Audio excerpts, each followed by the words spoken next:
Assalamualaikum warahmatullahi wabarakatuh. Perkenalkan, nama saya Ankariftan Ahmad Tirtana dengan NIM 1020240003. Saya Nadira Dian Anwar dengan NIM 1020240025. Saya Adriana Renggar Dermawan dengan NIM 1020240001. Jadi kita dari kelompok 3 akan menjelaskan tentang bab materi teori motivasi kerja. Selamat menyaksikan video. Oke, pada kali ini kita akan membahas tentang bagaimana sih motivasi yang ada dalam dunia pekerjaan. Bagaimana sih motivasi kerja yang ada pada pekerja-pekerja dan juga karyawan-karyawan dalam suatu perusahaan. Namun sebelum kita membahas dan juga kita melihat tentang bagaimana motivasi kerja yang ada dalam perusahaan, tentang bagaimana karyawan-karyawan yang termotivasi atau yang biasa kita sebut sebagai motivasi kerja, kita perlu mengetahui tentang definisi dari motivasi itu sendiri. Yaitu motivasi adalah suatu proses yang dimana mendorong seseorang untuk bertindak dalam mencapai suatu tujuan. Sementara definisi kerja adalah suatu bentuk aktivitas tegas yang bertujuan untuk mendapatkan kepuasan. Aktivitas kerja melibatkan tinjauan konsep kerja dari sudut pemberdayaan sumber daya manusia.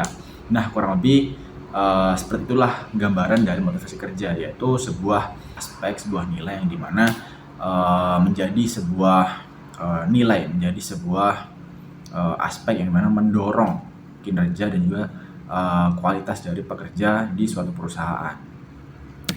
Lalu beranjak pada definisi-definisi dan juga pandangan menurut beberapa ahli, menurut para suhu nih.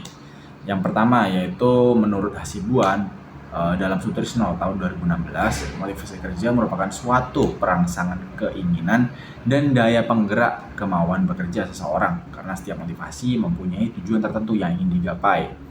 Lalu pada selanjutnya pada tokosannya yaitu menurut Baron pada tahun 2003 mengemukakan bahwasannya motivasi merupakan serangkaian proses yang muncul atau timbul dari dalam individu yang mengarahkan dan memelihara atau menjaga perilaku manusia terhadap tujuan yang hendak dicapai.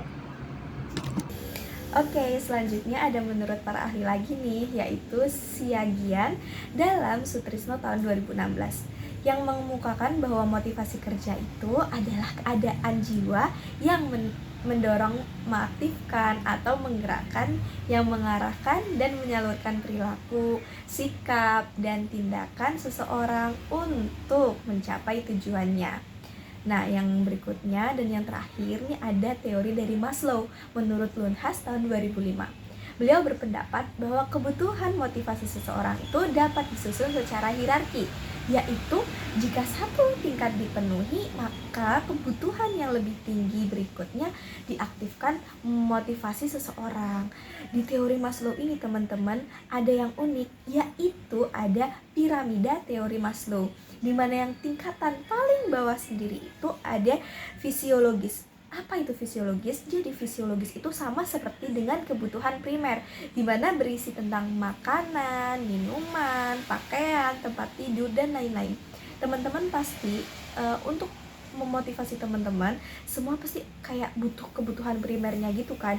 Jadi menurut teori Maslow ini, kebutuhan primer itu adalah salah satu yang pertama mendorong motivasi seseorang. Terus selanjutnya ada rasa aman, di mana rasa aman ini berisi tentang keamanan, keteraturan, dan stabilitas. Jadi dalam kehidupan ini teman-teman itu membutuhkan kestabilitasan dan keteraturan. Teman-teman, ketika dua ini terpenuhi, maka akan memenuhi motivasi yang lain nih, yaitu ada sosial, di mana sosial itu berisi tentang afeksi, relasi, keluarga, dan lain-lain.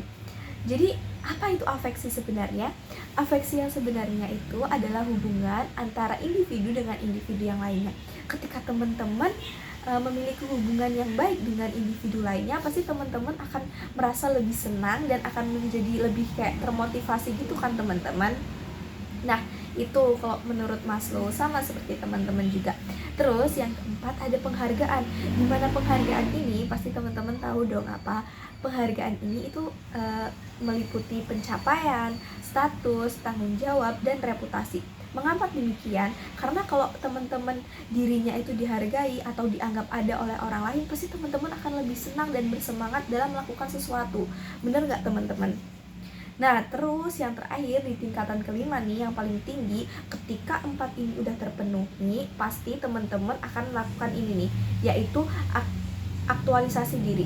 Di mana aktualisasi diri ini merupakan pengembangan diri dan pemenuhan ideologi. Nah, kesimpulannya motivasi kerja merupakan faktor penting yang mempengaruhi produktivitas dan kinerja seseorang. Diperlukan lingkungan kerja untuk mendukung komunikasi yang baik serta tujuan yang jelas dan relevan.